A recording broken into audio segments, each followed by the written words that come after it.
देख बेटे, बचपन और जवानी की दोस्ती में बहुत फर्क होता है। A few moments later. Kiss me, close your eyes, miss me. Hello दोस्तों। तो आज हम एक फिल्म के बारे में बात करेंगे जिसका नाम सुनकर मुझे बचपन में यूरिनल्स पे लगे ये पोस्टर याद आ जाते हैं। एक ऐसी फिल्म जहां का केस सैफ अली खान के हमले के केस से काफी मिलता जुलता लगता है। वैसे ये चाकू इन्होंने अलग मेन पॉइंट पे मारा है इसको। एक फिल्म जिसका वीडियो बनाते बनाते मेरी कुछ बचपन की यादें ताज़ा हो गई। सो फिल्म शुरू होती है कुछ इस तरीके से कि इस बंदे को ये लोग बुलाते हैं चिकन चिल्ले। और ये चिकन चिल्ला जिसके पास दुनिया भर का पैसा है और आसपास सैकड़ों लड़कियां हैं, फिर भी इसकी हालत। शायद तुम जानती नहीं, मेरे इस दुनिया में कोई दोस्त नहीं, मैं बिल्कुल अकेला हूँ। एंड व्हाई दिस चिकन चिल्ला इज अलोन। और अब हम मिलेंगे काजोल को, जो इस बंदे को बचपन से प्यार करती है, पर इस बंदे को घंटा याद नहीं है कि ये कौन है। क्या हम पहले मिल चुके हैं? और ऊपर से ये बंदी इतनी वेली है कि इसने बचपन के प्यार का एल्बम बना के रखा है। ये हमने आस्था बीच पर ली थी, पिकनिक पर। मतलब आज तक शादी का एल्बम सुना है, बर्थडे का एल्बम सुना है, साला बचपन के प्यार का एल्बम कौन बनाता है। सो फिल्म स्टार्ट होती है जहां हम जानते हैं कि बॉबी देओल का बाप एक बहुत बड़ा गवर्नर है और इनको दरअसल इन्हें काम की परेशानी नहीं है डॉक्टर, घरेलू समस्या है, घरेलू समस्या है। लगता है दवाई नहीं खा रहा है। मैंने ऑफिस में भी कितनी बार याद दिलाया मगर दवाइयां खाते ही नहीं। And now he hates his dad because his mom is really unsatisfied from him. खाने की टेबल पर तुम्हारी कमी। बट मॉम तो सिर्फ बहाना है। The real reason is getting the faulty inherited gene from dad. हम दोनों। और अब इसके पिताजी चाहते हैं कि he should marry this hot bombshell. जी हाँ, हम इसकी मंगनी करना चाहते हैं और वो लड़की है शीतल चौधरी। ताकि इसका खड़ा हो जाए, आई मीन साहिल अपने पैरों पे खड़ा हो जाए। गंदा दिमाग, गंदी सोच। मैं जानता हूँ कि कुछ गंदा सोच रहे हो। और उर्फी जावेद तो अभी नई नई आई है। ये मैडम तो पुराने ज़माने में ही फैशन का कमाल कर चुकी है। आई मीन ये है इसके कॉलेज के कपड़े, ये है इसके घर के कपड़े। एंड इवन ये फ्यूचर में जब साहिल से जेल में मिलने जाती है तो ये कपड़े पहन के जाती है। अबे जेल में कौन ऐसे कपड़े पहन के जाता है। और ऊपर से ना मुझे ये समझ नहीं आता है कि ये लोग जूते चप्पल पहनकर ऐसे कैसे बिस्तर पर चढ़ जाते हैं। मतलब जूते पहनकर बिस्तर पर चढ़ना तो दूर, अगर पोछा लगा और हम लोग चप्पल पहनकर हम घर में घुस जाए तो घर वाले हमारी ये हालत करते थे। और अब आता है कहानी में एक बहुत बड़ा ट्विस्ट, जहाँ ये शहर का इतना बड़ा गवर्नर जिसको हाई सिक्योरिटी मिलने चाहिए, उसके घर एक ऐसे रैंडम इंसान आकर उसके टेटुए पे हमला करके चला जाता है। और सूत्रों के हवाले से खबर मिली है कि ये किसी गुप्त रोग विशेषज्ञ डॉक्टर हकीम का काम है। लगता है दवाई नहीं खा रहा है। मैंने ऑफिस में भी कितनी बार याद दिलाया मगर दवाइयां खाते ही नहीं। एंड द रीजन वॉज ये बंदा दवाई नहीं ले रहा था और डॉक्टर का नेगेटिव पीआर हो रहा था। खैर डॉक्टर हकीम यहाँ से भाग जाता है और ये बंदा यहाँ पे धरा जाता है। और धरा जाने पे इसके एक्सप्रेशन देखो। नहीं माँ, वाह, क्या एक्टिंग कर रहा है। मैंने कुछ नहीं किया। और अब इस बंदे को पकड़कर ये लोग जेल ले जाएंगे, पर जेल जाने से पहले ये इस लड़की के साथ चिपका चिपकी कर लेता है। शीतल, मेरी पॉकेट में एक लॉकेट है, इसके बारे में मैंने किसी को नहीं बताया। वाह, क्या एक्टिंग कर। इसे तुम संभाल के रखना। आई मीन ऐसे कौन करता है पुलिस के सामने। मतलब पुलिस वाले ना पिछवाड़े पे लठ मारे अगर कोई ऐसा करे तो। और ऊपर से ही बंदी के एक्सप्रेशन देखो।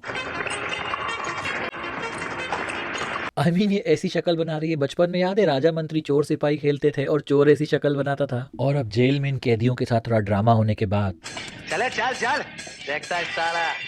यहाँ पे ये अपराधी इसको एक बहुत ही बड़ी सलाह देता है। शैतान कोठी में तरह तुम उस कोठी में पहुंच जाओ तो समझो बात बन गई। और ये बंदा भी अब नेक्स्ट डे ले जाओ इन तीनों को और डाल दो शैतान कोठी में। और ये बुढ़ा फिर बीच में आ जाता है। कोई कसूर नहीं है साहब, उन लोगों ने इसका जीना मतलब पुलिस को तो चूतिया समझ के रखा है इन लोगों ने। हट जा बुढ़े। और अब रेगुलर मॉर्निंग हार्ट की तरह ये पिन इतनी छोटी से इतनी बड़ी होकर इन लोगों को शैतान कोठी से बाहर का रास्ता दिखाती है। Andy Dufresne, who crawled through a river of shit and came out clean on the other side. Andy Dufresne. और अब इस शिट के दूसरे साइड एक अगली शिट रेडी है। और इस पूरे इसमें सबसे इंटरेस्टिंग बात यह है कि इस बंदे को जेल से भागने के बाद पूरा सेटअप पका पकाया मिला है। मतलब यहाँ बंदी इसके लिए एक टांग पे खड़ी है। साहिल, अंदर आ जाओ। पर वेट, ये प्यार तो उस दूसरी बंदी से करता था ना। मेरी चाहत, मेरे दिल की बात मैं पसंद करता हूँ। तो फिर ये इस बंदी के साथ क्यों टाइम पास कर रहा है। लगता है तुम्हारे बाप के पास बहुत फिजूल पैसे होंगे। जोर जोर से बोल के लोगों को स्कीमें बता दे। पर खैर ये बंदी भी कम नहीं है, she definitely knows what she is doing. आज रात मेरे घर ठहरोगे? और अब ये बंदी भी साहिल को घर बुलाकर इसके फुल ऑन मजे ले रही है। हे रहा नहीं जाता। पर खैर साहिल की जिंदगी का लक्ष्य ये नहीं, साहिल की जिंदगी का लक्ष्य है कि इस मुसीबत का हल निकालना ही होगा। ताकि जो इसके पिताजी के साथ हुआ वो इसके साथ ना हो। वो कैसे साहिल? शायद डॉक्टर गांधी मेरी मदद कर सकते हैं। मैं आपसे मिलना चाहता हूँ। मैं भी तुमसे मिलना चाहता हूँ। तुमसे एक गुप्त बात करनी है। गुप्त बात? हाँ, ठीक 10:30 बजे मेरे घर पहुँच जाओ। और कहानी में ट्विस्ट तब आता है जब साहिल ऐसे ही दीवार कूद के डॉक्टर गांधी से मिलने जाता है और उसे पता चलता है कि डॉक्टर भी निपट चुका है। मुझे ये समझ नहीं आता कि इतनी महंगी हाई सिक्योरिटी बिल्डिंग्स में ये लोग ऐसे घुस कैसे जाते हैं। और अब हम ये देखेंगे कि बहुत सारे लोग डरे हुए हैं। पूरा दिन ऐसे ही डरते रहते हैं।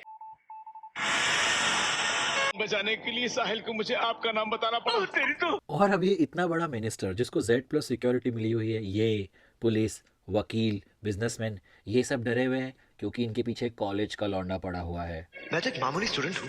पूरा दिन ऐसे ही डरते रहते हैं। सोचते हैं साहिल सिन्हा। मुझे यहाँ देखकर आप इतना घबरा क्यों रहे चौधरी साहब? पर यहाँ साहिल भी एकदम से कोशिश कर रहा है ये पता लगाने के लिए कि कौन यहाँ पे डॉक्टर हकीम का साइड बिजनेस कर रहा है जिसने उसके पिताजी का टेट वे पे व्यवहार किया। 1000 years later.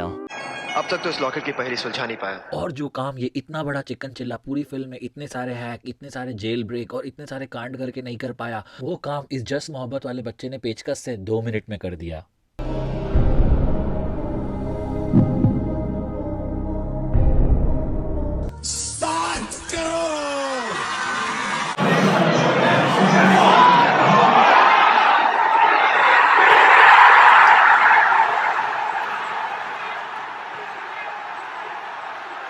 और यहाँ साहिल भैया जेन जी की तरह फोन में लगे हुए हैं। हाँ तुम खेलो। अरे आके देखो ना इसमें क्या है। क्यों परेशान कर रहा है? और अब जैसे ही साहिल देखता है लॉकेट के अंदर इसकी फटके 4 हो जाती है। ओ भाई मारो, मुझे मारो मारो। मतलब सोचो ये बंदा कितना बड़ा चूतिया है। पूरी फिल्म में ये शुरू से लॉकेट लेके घूम रहा है। अबे शुरू में ही थोड़ा लॉकेट से ब्रेनस्टॉर्म कर लेता। और अब रियल सस्पेंस खुलेगा कि काजोल इज द वन जिसका बाप साइड में पैसिव इनकम के लिए हकीम बना हुआ था। ये मेरा लॉकेट है। वो सब छोड़ो, जेल में से कौन कोट पहन के घूमता है? Wait for it. Here it comes. अभी पता चलता है कि मुंबई के सी व्यू वाले घर में ये लोग बहुत ही गरीब फील करते थे, इसीलिए इन्हें साइड में पैसिव इनकम की जरूरत थी। ऊपर से उसका बाप दवाई अलग नहीं ले रहा था, दिलाया मगर दवाइयाँ खाते ही नहीं। और डॉक्टर गांधी भी ऊपर से आग में घी छिड़क रहा था, जिस मुसीबत का हल ना निकले तो हालात से समझौता कर लेना ही बेहतर। जिनसे इनके बिजनेस को खराब PR से नुकसान होने वाला था। और इसीलिए काजोल पहले जाकर इसके बाप का और बाद में डॉक्टर गांधी का शुभ मंगल सावधान कर देती है। और खैर आखिर में अब कुछ नहीं होगा, वही प्यार मोहब्बत और चिवड़ा लहसुन, ये दोनों लड़कियां साहिल के लिए कुत्ते की तरह लड़ेगी। और यहाँ इतना खूनी नरसंहार चल रहा है, उसमें भी ये मैडम इतने हाई हील्स वाले बूट्स पहन के भाग रही है। मतलब Stop it. Get some help. और 50,000 कांड करने के बाद काजल साहिल के हाथों में सुहागन बन के मरेगी और ऑडियंस का आखिरी में ये हाल होता है। तो दोस्तों बहुत बकचोदी हो गई। अब हम चलेंगे हमारे फेवरेट सेक्शन पे, me watching a new year resolution video on YouTube for a new year resolution. एक तरफ तरक्की का रास्ता है, मगर इस रास्ते में कुर्बानियों की कई कड़ियां जुड़ी हुई हैं। Every college girl thinking of herself. मैं एक अलग किस्म की लड़की हूँ। मेरे घर वाले टू रिश्तेदार whenever I give my independent opinion. बचपना है इंस्पेक्टर, इसकी बात पर ध्यान मत दीजिएगा। निब्बी एंड निब्बा on their 3rd day of dating. वादा करो कि आज रात तुम मेरे ख्वाबों में जरूर आओगे। तुम ना कहती तो भी मैं आ जाता। Every IT employ after their appraisal. इतनी घटिया तनख्वाह में तो आज बैंक के चपरासी भी काम नहीं करते।